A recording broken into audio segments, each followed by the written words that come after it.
તો આજ કૌભાંડ મુદ્દે વધુ એક મોટા સમાચાર મળી રહ્યા છે। ગ્રોમોર ખરીદવા માટે લોન લેવામાં આવી હતી। ગ્રોમોર ખરીદવા યુનિટી બેંકમાંથી લોન લેવામાં આવી હતી અને લોનના પૈસા શિક્ષકોના ખાતામાં નાખી તે ઉપાડવામાં આવતા હતા અને આવા 63 જેટલા શિક્ષકોના ખાતામાં પૈસા નાખીને ઉપાડવામાં આવ્યા છે।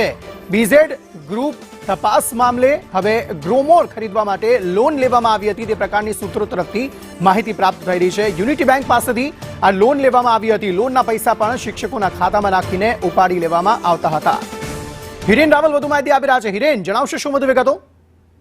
ગ્રોમોર જે સ્કૂલ લગભગ 81 કરોડની અંદર આ બીઝેડ ગ્રુપના સંચાલક ભૂપેન્દ્ર ઝાલાએ ખરીદી હતી અને એમાં પણ કેટલાક લોનના પૈસા એમાં હતા એ પ્રકારનો આંકડો સામે આવ્યો છે। અમદાવાદની સ્મોલ યુનિટી બેંક આવેલી છે, એ બેંકમાંથી લોન લેવામાં આવી હતી અને સાથે પૈસા જે છે એ ઉપાડવા માટે એણે કેટલાક શિક્ષકો જે ગ્રોમોર ફાઉન્ડેશન સાથે સંકળાયેલા હતા અને અત્યારે બીઝેડ ગ્રુપમાં પણ સંકળાયેલા છે કે જે ગ્રોમોરમાં જ નોકરી કરે છે એવા લગભગ 80 કરતા વધુ શિક્ષકો છે, એમના ખાતાની અંદર પૈસા નાખી અને એ પૈસા ઉપાડી લીધા હતા, જેથી કરી અને એ પૈસા છે ભૂપેન્દ્ર પોતાના વ્યક્તિગત કામ માટે વાપરી શકે।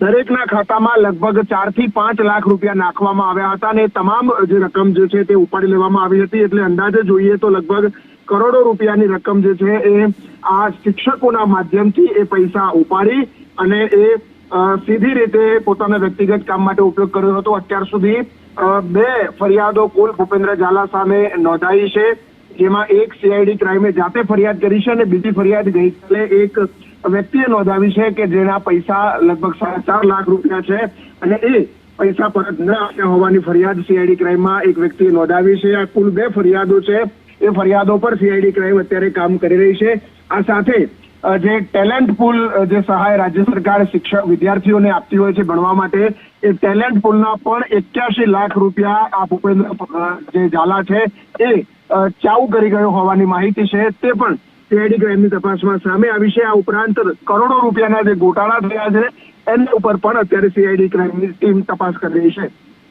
હા હિરેન, સમગ્ર માહિતી આપવા માટે।